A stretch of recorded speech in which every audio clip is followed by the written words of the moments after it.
The global experience of money has moved from shame, have and have nots, predetermined and limiting outcomes to one of mutually empowered success. People are in right relationship with wealth. My money is there to support me. I trust it to show up. It trusts me to take care of it. It's growing in the background. It's growing while I sleep. The math of personal finance is really just arithmetic. It's just addition and subtraction. It's not even complicated math. So here I was like living this life, creating financial health for other people. And I was just destructive with money in the background. So yeah, lots of lessons learned. And there's a whole breadth of knowledge. There's like a body of knowledge about money psychology, and like not many people were talking about it at that time. The truth of it is your money behaves that way because of the way you interact with it. And that is the only way to explain that different people on the planet, just like we have different points of view, different people on the planet have different money experiences. So for me, what was true is Hilary, welcome to Resilient Entrepreneurs Podcast for women founders who are done with being humble and ready to be heard. Thanks for joining us. Welcome. Oh my gosh, I'm so excited to talk about this. Thank you for having me. Oh, we appreciate you. We're going to kick off with a big question. If I were to hand you a magic wand today, what change would you make in the world? Thank you. And that change is actually documented in my company blueprint document. You could think of it like a mission and vision. So let me just share this with you. If I could have a magic wand, this is the change I would make. The global experience of money has moved from shame, have and have nots, predetermined and limiting outcomes to one of mutually empowered success. People are in right relationship with wealth. What does that mean to you? What does right relationship with wealth mean? Oh gosh, it's so big. Okay, so what does it mean to me? Imagine the experience you have in a happy marriage. I don't know the two of you. I'm not going to ask you if you're in happy marriages. I assume you are. But imagine if you're listening and you don't happen to have a happy marriage, what that happy marriage would look like in your mind's eye. It's partnership, it's self-sustaining. When you're down, he or she is up. When you're up, he or she might be down. You're self-supporting. It's fun. It's trusted. Right relationship with money, and I can speak personally, feels like that. My money is there to support me. I trust it to show up. It trusts me to take care of it. It's growing in the background. It's growing while I sleep. I am unyoked from financial anxiety. It was not always that way. And I've kind of given my career, my professional aspect of my life on this planet to creating that statement. So I think you're the first person who's ever invited me in such a clear way to say it out loud. I mean, I bring it in unsaid ways, but yeah, that was a really cool ask. And that's what I'm about. That's fantastic. Thank you for sharing your mission with such clarity. Even to have that sense of clarity around your mission speaks volumes, and no wonder you're already in that space and achieving that mission because, well, you're achieving the mission for yourself. I recognize that that's your vision for the world to also feel that. And yeah, like that's fantastic. And I recognize that that will have come from quite a journey. Am I right? Yes. Was there Yes. a lot of learning to do along the way to get to this point? Quite a bit. Quite a bit. In fact, at one point in my 20s, I was a certified financial planner during the day, like advising multimillionaires what to do with their investment portfolios. And I would come home at night to a stack of bills on my kitchen island that I wouldn't even open because I couldn't pay them. Right? So I was a hypocrite. I felt like a massive failure. I mean, I have a head for numbers. I have a degree in economics. I used to tutor the math portion of the SAT. My score on the GMAT, the business school entrance exam, qualifies me for Mensa. Like I can do math, right? So, and like the math of personal finance is really just arithmetic. It's just addition and subtraction. It's not even complicated math. So here I was like living this life, creating financial health for other people. And I was just destructive with money in the background. So yeah, lots Lots of lessons learned. I don't know if you want me to just keep talking or if you want to pull on a particular thread of that. Oh my gracious, that is quite a story. Quite a story. Talk about imposter syndrome, eh? Talk about feeling like a And I mean, my fraud. parents had paid for me to get a college degree, so I got out of college with no debt. And at one point, I had racked up, including mortgage debt that I should never have had. I mean, a lot of times you relate to mortgage debt like it's good debt, but I had $420,000 of mortgage on a condo that during the financial recession fell to $190,000 in value. So $230,000 in uncollateralized debt. That's not good debt. So I was a master at disappearing money. If I earned $100,000, I would spend 120. Now there's other people who maybe earn $100,000 and manage to spend 200, like, will dig the hole a little bit faster. But, I mean, I had racked up and paid off $60,000 in credit card debt, I think twice, at the point when I actually reached financial rock bottom, simply because my debt service had begun to exceed my monthly nut. In other words, I had to make the choice to either keep paying my debts or pay for my life today. And I was able to give my condo back to the credit union in a not totally voluntary exchange on their part. They showed up one day. I came home from work after I had said, I'm not paying this mortgage anymore because you have to write down the amount of debt. And the sheriff had put a padlock on my front door. So that was it. It was like, oh, okay. Thank God for mom and her guest room, because I called her up. And if it weren't for her, I literally would have been homeless. I didn't have any money. I couldn't go to a hotel. Right. So I had a come to Jesus conversation with myself at one point. And I said, well, okay, Hilary, I can very clearly see that my current behaviors with money are going to continue to lead to this. Like, I was very familiar with that saying, everywhere you go, there you are. So I said, I guess this is me doing this, not someone else. So if I keep having the same mindsets and behaviors around money, well, clearly my future is going to be filled with more, better, different, more expensive versions of this outcome. And this sucks. I mean, I was devastated. Like, I'm empowered about it now, but I was deeply ashamed. I felt like a drag on society. Like, my parents had given me every opportunity to be successful, and I had just trashed it in only a few years out of college. So I really said to myself, okay, well, what's the difference between me and my colleagues and friends who I see building wealth or having positive financial outcomes? And I said, well, it's obviously behavior. I mean, they're doing different things with money than I am. Where does behavior come from? It must be psychology. So let me figure out what the heck is going on in my mind about money. And man, there's a whole breadth of knowledge. There's like a body of knowledge about money psychology, and like not many people were talking about it at that time. The really interesting thing is it comes from neuroscience, and neuroscientists are saying the things that are contingent, sort of the precursors of financial health. And yet still sometimes those same neuroscientists have broken relationships with money. So it's really a case for human beings of like, knowing makes no difference. Because for me, I had to embody a whole new me. And as I began to learn about the impact of money psychology, I attended a financial advisor conference. There was a woman speaking named Denise Hughes. She's a lovely, lovely, she's a money coach.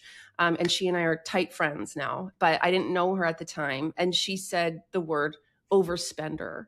And that word is in the zeitgeist now. Like, that's not the first time either of you have heard that word, but it was the first time I had heard it. However, I knew when I heard it that I was one.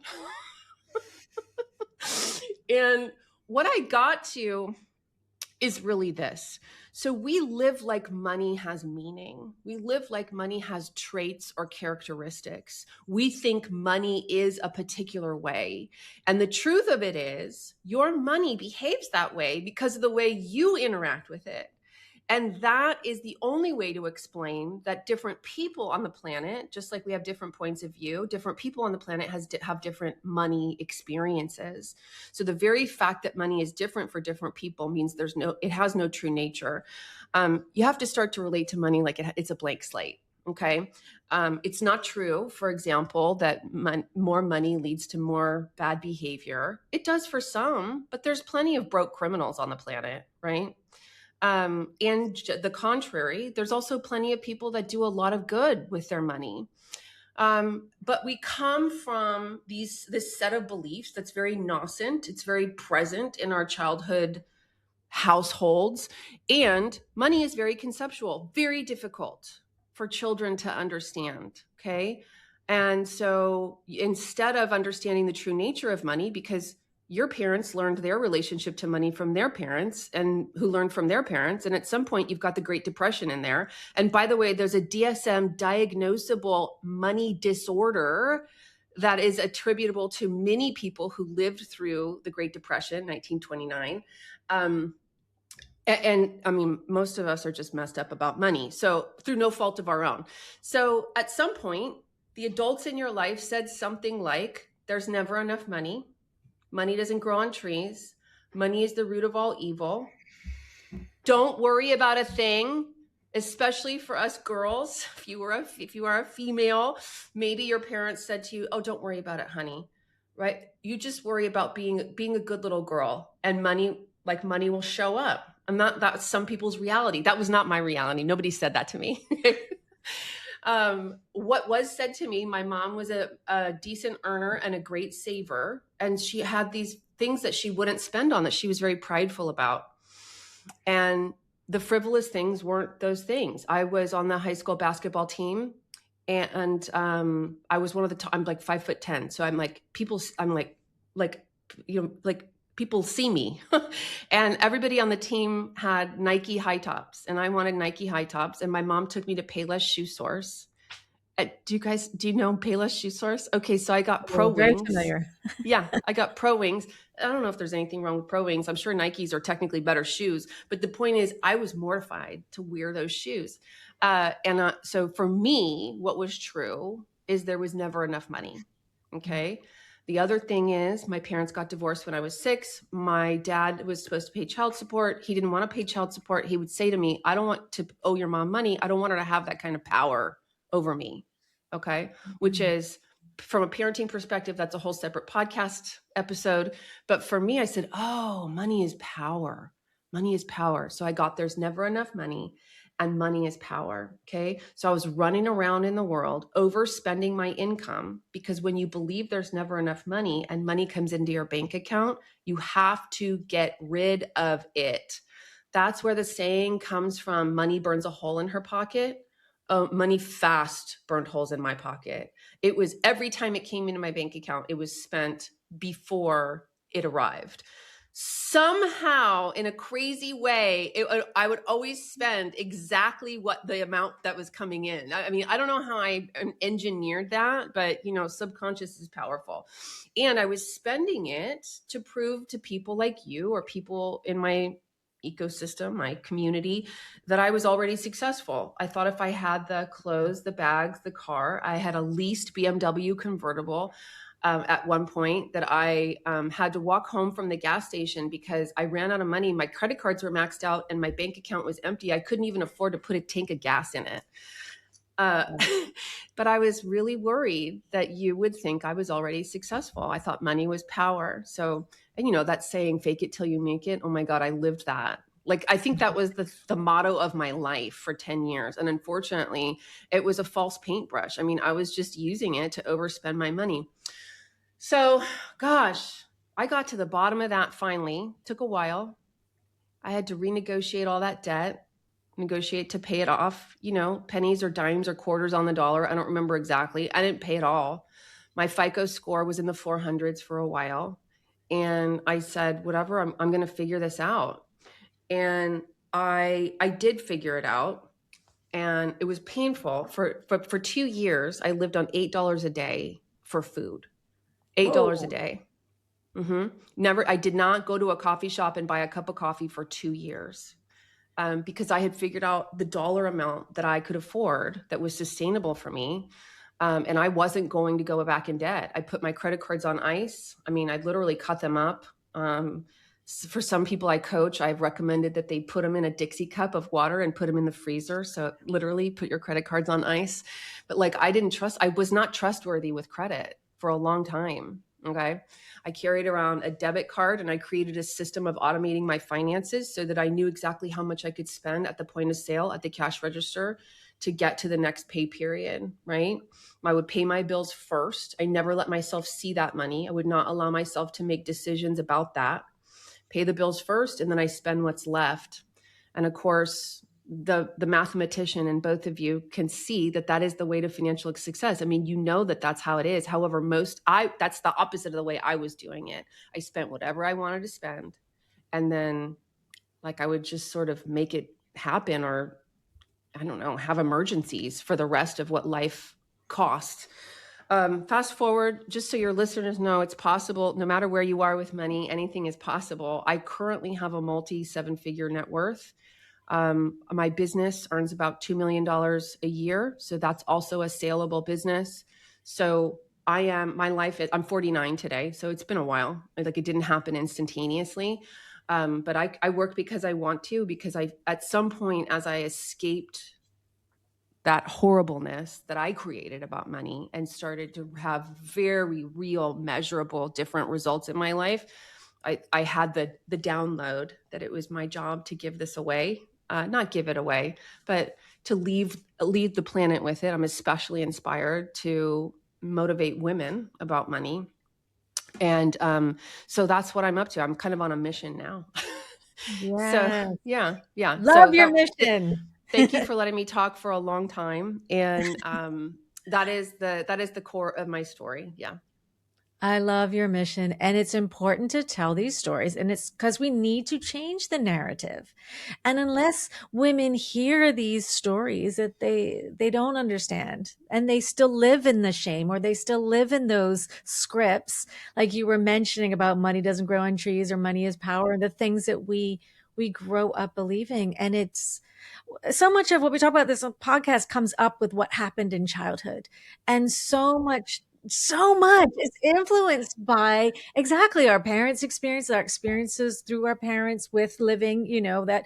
And as adults, then how do we navigate and find our way to what is successful, what is stable, what is sustainability in our lives? That's the challenge. That's the challenge of adulthood. And if we can help others through conversations like this, and stories like yours, to not have to hit that rock bottom, to be able to change the narrative for themselves before they get to a point of being in, serious levels Yeah. of debt. Yeah. Because Hopefully you it's don't have to stressful. get to 400. It was $550,000 total of debt. Hopefully you don't have to get there.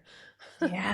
It really Yeah. does sound That's painful. stressful. Yeah. Oh, And like you talked about, there's so much personal part of you wrapped up in that. There's personal shame around it. There's this oh sense of yeah. personal failure.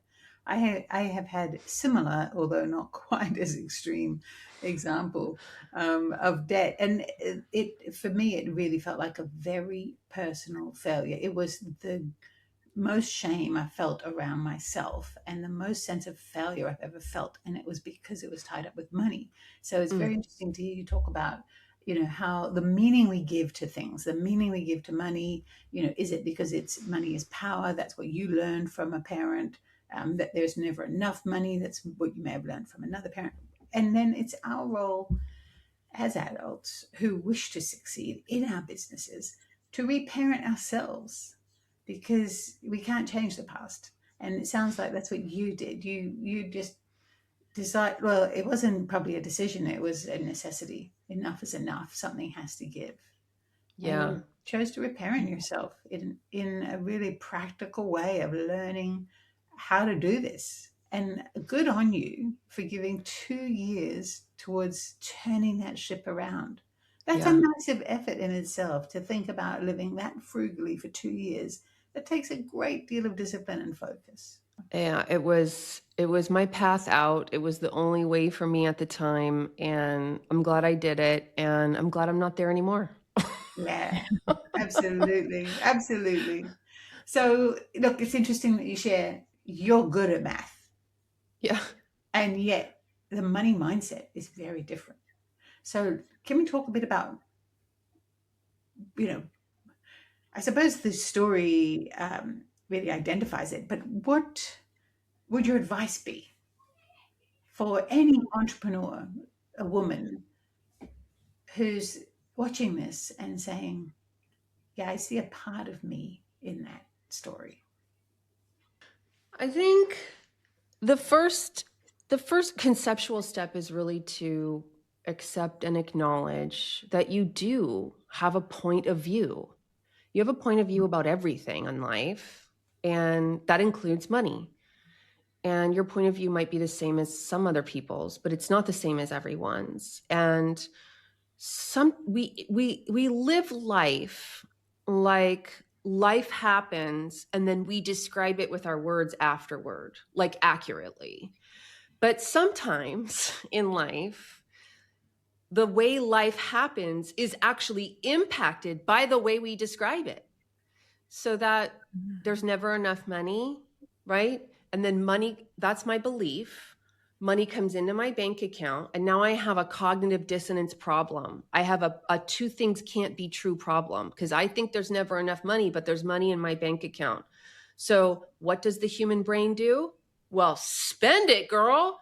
And, that may not be what's happening for you as a business owner or a practitioner, whatever, wherever you are with money. But that's how it was for me, is to really, and it's just like accepting, oh, notice how money tends to go the same way for me in life over time, right? Like I tend to have the same experience. It's not wildly different for me with money. Money is like pretty consistent. Well, that's because you have a money mindset. That's because your money psychology impacts your reality. Okay, so what do I do then? Well, you can take stock. Really, like, get a journal. I mean, I don't know. I use a Google document at this point. Lots of people talk about their spiral bound journals, and more power to you. But everything for me is on the computer. So take 2 weeks, take 3 weeks, and make note of how money tends to go for you. What are the things you say to yourself and other people about money? Are you in debt? Are you saving? Do you have opinions about the rate at which you're going into debt or the rate at which you're saving? Have you consulted a financial advisor? Are you afraid to? Do you resent the idea that someone might comment on, the financial ecosystem you've built over your life? Are you afraid of that? What are the things that are true for you about money? Do you have the freedom to speak with your friends and colleagues about money? Do you fight with your spouse or partner about money? If so, what are the words that are coming out of your mouth? Because there are clues in those words to your money mindset. And your money, I trademarked this term, the money operating system. It's always in very childish language. Okay, because you were a kid, you were a child, and some adults still have very childish language about money, right? But so some of the more popular ones are ones I've already said. If I'm good, the universe will provide. The converse to there's never enough money is there's always enough money, which it sounds like there's always enough money would be a very like abundance oriented money operating system. Unfortunately, it's typically composed of more naivete than abundance. So people who really believe there's always enough money, it's going to sound strange, but they tend to not check. Right? They believe there's enough money, but they don't verify. So I'll give you an example. I am a wealth manager, financial advisor as a profession. This woman called me and she said, I'm 65 and I literally just walked out of my retirement party. I'm calling you. I want you to work for me. I want you to be my retirement financial advisor. I'm so happy. I'm sublime. She said, I've saved $250,000. And I said, stop what you're doing, put down the phone, go back to your boss and beg for your job back, because $250,000 is enough for about 3 years, right? So what are we going to do after that, right? And so that's an example of the mindset. There's never enough money, and you can see how that naivete shows up, right? So she retired before she bothered to do the math of, is this money going to last me? And money is the root of all evil, or money is people like in the same vein, harmonious with money is the root of all evil is wealthy people are bad, or wealthy people are Greedy, shallow, greedy. evil. Okay. Mm. Super destructive. This is a super destructive thing to believe, because the fact of the matter is, in today's world, the way society is constructed, we need to build wealth to sustain our lives. You do. Your finances are one of the top 7 most important aspects of life, right up there with family and relationship to self and spirituality and career. Money is an aspect of life. And so to be in denial about it maybe works when you're in your 20s and 30s. But if you're still there in your 40s and 50s, you're in trouble, right? And until you take that mindset apart, you're always going to have conflict. When you think about your financial goals, setting financial goals, you won't be able to talk about them out loud, or you'll be resentful of yourself that you even have them, right? And so, it's like they say a narcissist rarely gets treatment because a narcissist will never go for therapy, will never go for help. It's the same with people who really, truly have these destructive money operating systems. They never come to a financial advisor like me, so I don't meet them very often. Yeah. But if you're out there, there's hope for you, right?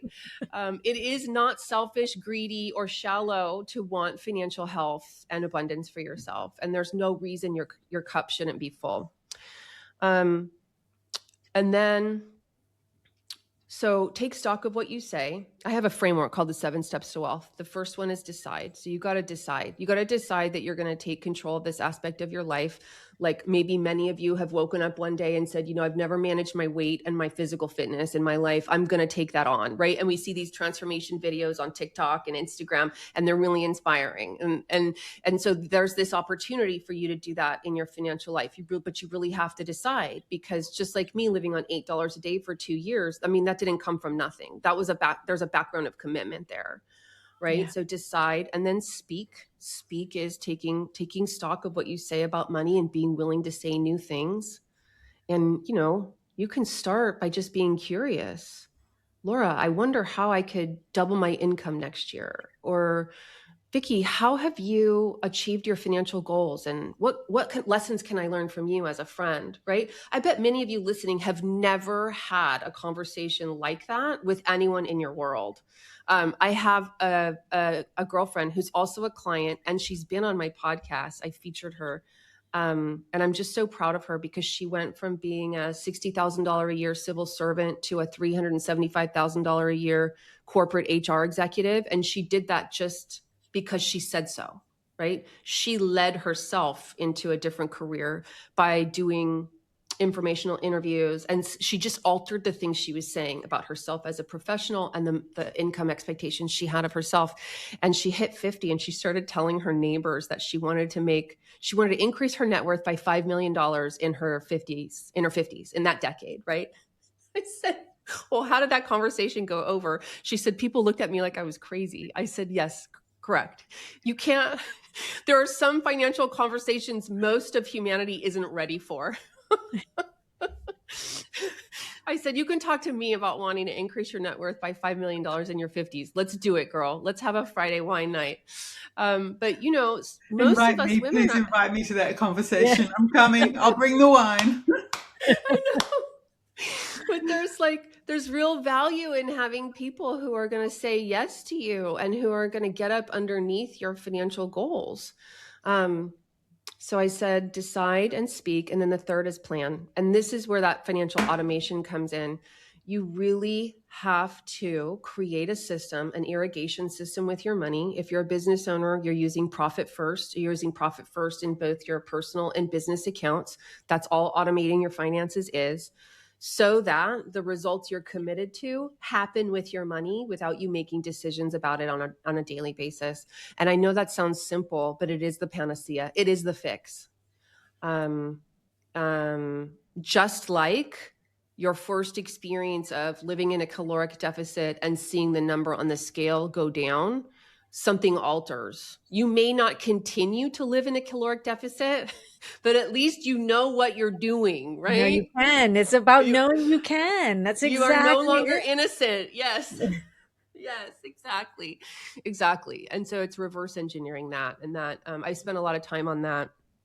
If you happen to want more, you could go to episode 77 of my podcast, a big long episode about it. I talk about it a lot, but When the rubber meets the road and your automation system automatically creates very different results with your money, the cognitive dissonance works in your favor because it kind of breaks your brain. It breaks your money operating system. The things you believe about money are no longer true.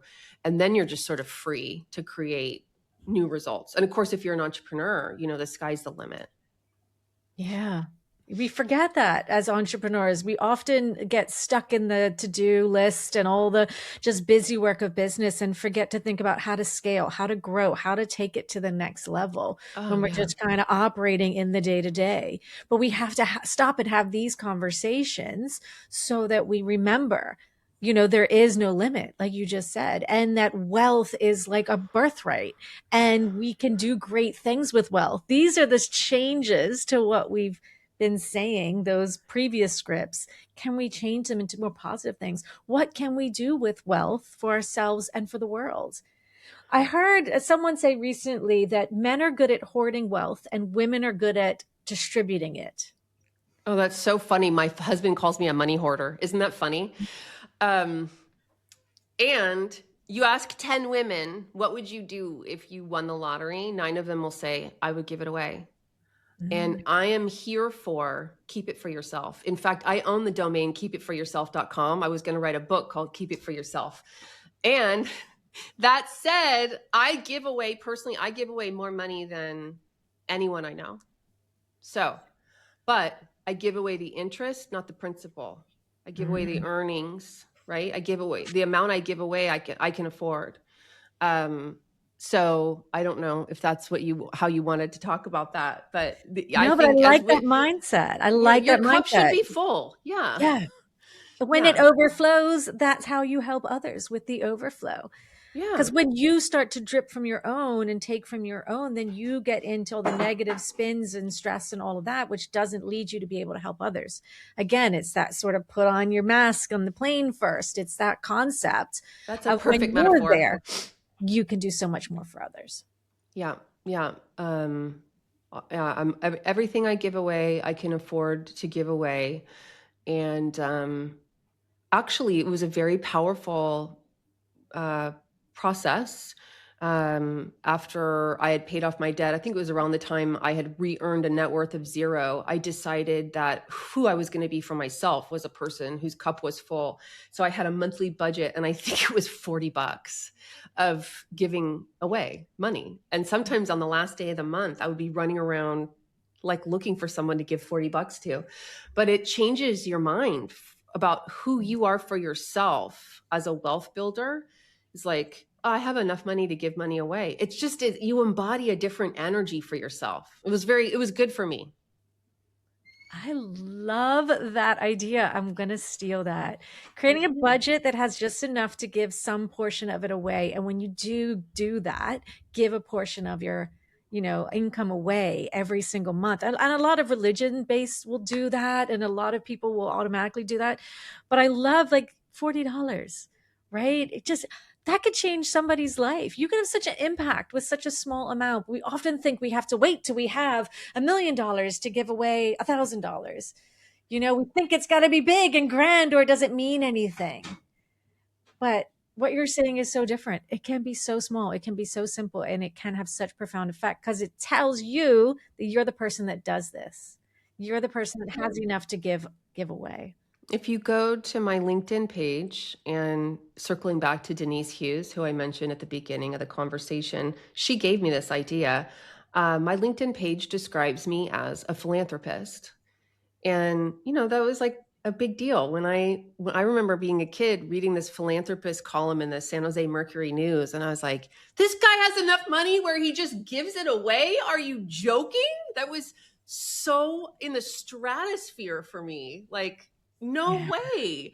And then I self-anointed myself a philanthropist, and I am. I give away tens of thousands of dollars a year. And I'm just somebody very different. I am an adult. I'm an adult about money. I parented myself. Yes, that's correct. That's a good way to say it. And I think for so many women, we struggle. My friend Farnoosh Torabi wrote a book called When She Earns More. And it's just like, Really, like, first of all, it's a great book, but if you really think, if you sort of back up 30,000 feet, we really have to write a book about how hard it is if the wife earns more than her partner, right? I mean, that's kind of the background context that we're coming from. And this is the first generation where women are earning more. And it is something. I mean, when women get honest, I've met women who were afraid that they weren't sexually attractive to men because they earn so much money. I met women who were afraid to invest because they were afraid to grow their wealth. It was like, yeah, I earn all this money. I don't want to walk into every room and dominate. Like, I don't want to have more money than everyone else in the room. And it's like, why not? That is a broken mindset, you know? And so all these kind of crazy things that we tend to do. I will tell you, as a financial advisor, I had this thing for a few years, and it gets confusing because you can only contribute so much money to an IRA or a 401k every year. But my thing for a while was women should have money in accounts titled to their own name. Just you. Just you own the account, right? Not your husband, not your spouse, not your mother, not your cousin, just you. To like unleash yourself to build wealth in your own name.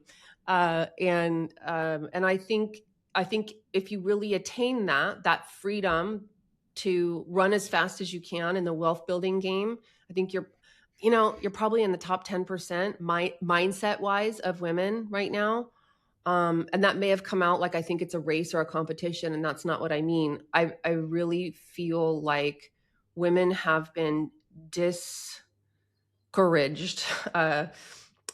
victimized almost in the realm of money, with gender roles, mindsets, the expectations that we grew up with or without. Yeah. Just talking to you, Hilary, and hearing the way you describe this feels free to me. It feels freeing. I'm just breathing it in and feeling like I'm giving myself permission to do it differently, Yeah. and Yeah. that in itself is a shift. And I wonder, Yeah. what does it give a woman when she's achieved this? You can speak from experience, but what, not just in the material world, but what does it give them? What becomes available to a woman when she has this mindset? Oh, power, pride, confidence. I mean, that's the thing. You know, there's no one. Well, I don't know. Okay. I don't feel insecure in the room. In other words, in my past life, I used to be afraid that someone would know the reality, the real me, the real numbers in my bank account, my real FICO score, my real behaviors with money, the real balance on my credit card bill. And now, when any room I walk in, I'm shoulder to shoulder. It's a dramatic shift in being, and of course, my career success happened at the same time, so they're probably linked. I mean, I'm not saying that's the only thing that did it, but really, truly, I mean, I will tell you, when we work with people, and I don't offer this kind of coaching anymore, but I did in the past. It was really fun, and it was very intimate, very personal. The thing people were most grateful for, that was always a surprise for them, was when they could first pay. You spend from January to April figuring out what your tax bill will be in the United States, and neither of you are physically here, so I don't know where you pay taxes. But from January to April, you're figuring out, and then if you pay like most people, you file on April 15th, and that's when you have this come to Jesus, like, can I pay my tax bill or not? And a lot of business owners can't. Historically, you're always either filing an extension or going into debt. You're in debt with the IRS. And every single time, I'm relentless. You will not have IRS debt. That's the worst entity to be in debt to. And people would come into my office and they'd go, I paid my tax bill. And it's this elation, like light floating 2 feet off the ground. And they didn't come to me and say, Hilary, please, next year, can you make it so that I can pay my tax bill? But that was our commitment as a team. And it was always like their biggest accomplishment in life. So yeah, joy, I freedom. totally get it. I'm living Yeah. here in Australia, and I absolutely resonate. Yeah. The tax bill is a Biggie. I mean, it's hard as you're running a business When you're to, working for yourself, yeah. When you work for someone else, it's yeah, all taken care of. You don't even think about the taxes you pay. It just comes out of your salary. When you're you never working for see it. yourself, you have to be putting some aside each week, each month. Yeah, each client that comes, each client that pays, a portion of that goes into the tax account. It has to, otherwise you do get that sticker shock in that once a year and freak out and wonder how on earth, where am I going to borrow this? Am I going to mortgage I my house? know. It's been done before. I know. And here, the IRS and this, well, I live in California. I'm in California today. The State Franchise Tax Board, both of those entities can go into your bank account and take your money without your permission. So you can wake up and tens of thousands of dollars. I've seen it happen. I've seen it happen to doctors. I've seen it happen to business owners and they just take the money without, I mean, it's just like, oh my God, can you imagine how upsetting that would be? So let's make sure not to go into debt to them. Definitely. Message number one. Brilliant. Brilliant. Now, you mentioned just before we started recording, and I want to just touch on briefly while we still have a minute or two, is when building your business. So we were talking about how you scaled your business and how now you find yourself to be more in the mentor role rather than the doing the thing role. Can we just chat Yeah. a bit about that for those women who are watching this and scaling their business and want to know what's ahead of them? I think one thing I'm probably pretty good at is perceiving the needs of the business. I relate to my business like it's in the passenger seat of the car with me, right? So over time, of course, as soon as I start to get over busy, I think to myself, okay, your business eats two things. One is time, the other is money. Time, money, time, money, time, money. So if you're giving away too much time, you need to make more money so you can hire someone and delegate it. Or of course, you can give away you can stop doing those things if they're unnecessary. But and my business is 80% of my OpEx is payroll. So I'm in the business of giving advice to people. And so of course I have to hire smart, educated people to do that. So my business is a little bit different than most people's, but um, I love my clients and I loved being in meetings and I loved doing the work of financial planning. And as my business has grown, I am more and more removed from those actual meetings because if I'm in the meetings, what the heck are the people I'm paying on payroll doing? And I have found that what I'm actually needed for is almost full-time mentorship, building them up, providing training, being encouraging, essentially developing staff and processes. So repeatable processes so that we deliver the service in an excellent way every time and that it's similar. And to be totally honest, I don't love that stuff as much as I love hanging out with my clients. But so to make my life better, I meet them for dinner and lunch instead of on Zoom to talk about their money. I just make sure to get in front of them. So I'm still in that relationship with them. Um, but that is what I've found my business needs at this time. I mean,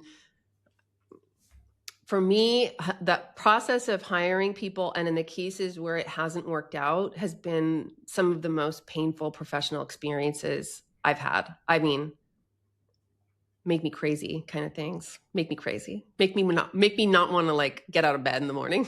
So I'm committed that it goes really well in the future as much as I can control it. I love that you shared that, Hilary. Thank you. Because we love to say that being in business for yourself is the greatest personal development journey you can choose to take. You see so Oh my much of gosh. yourself in your business. Your business keeps putting you right in front of your own darn face, saying, oh, look at this, look at this, look at this. And what you're sharing is, I'm sure, something about some courageous conversations that need to be had, some difficult decisions that need to be made, the personal stress that comes with interacting with other people who are also going through their personal stress and Yeah. just experiencing their life the way they experience it. And like we said earlier, we're all so different. Just bringing that alignment and bringing the best out in people. It's a big job. It's a big job. It requires you to embody the best leadership skills you can. I mean, I'm thinking through this and saying it out loud at the same time, but of course you have to be consistent and persistent. I mean, you have to be loving and firm. You have to be mothering and set boundaries. You have to, I mean, it's like a lot. It's a lot. Yeah. Thank God for ChatGPT. Management by GPT. God help us Free, all. free management coaching. I know. How do I say this? How do I? ChatGPT is so great because you can just let it rip. You can say anything in there. And I go, make this what a great leader and professional and compelling and persuasive would say. Chat's like, I can see what you're getting at. However, Why don't you try this approach? Here's a more polished and professional way to say that. per usual, Hilary, probably sleep on it before you go at this one. Fantastic. Scary, I love it. scary how well it gets to know us so quickly Yeah. and be that right-hand man in the business. It's true. But it's good because we have something we can filter our thoughts with. And I think it's really useful for that. Or ask it to be your money coach for the day when you're having something to struggle with. Maybe that could revert back to this conversation. You know, AI can also help us in lots of different ways. If you use it well and use it responsibly, AI can be an amazing tool for your business. Yeah, I'm So going to I'm say, actually, I use Claude. So I'm going to say, Claude, put on your Hilary Hendershott hat and tell me what to do next with my You know money. what? The first time Ooh. someone on my team showed that to me, I was like blown away because, yeah, Chat and Claude Sounds know like you. me. Yeah. Sounds like you. It's like, that's weird. That's really weird.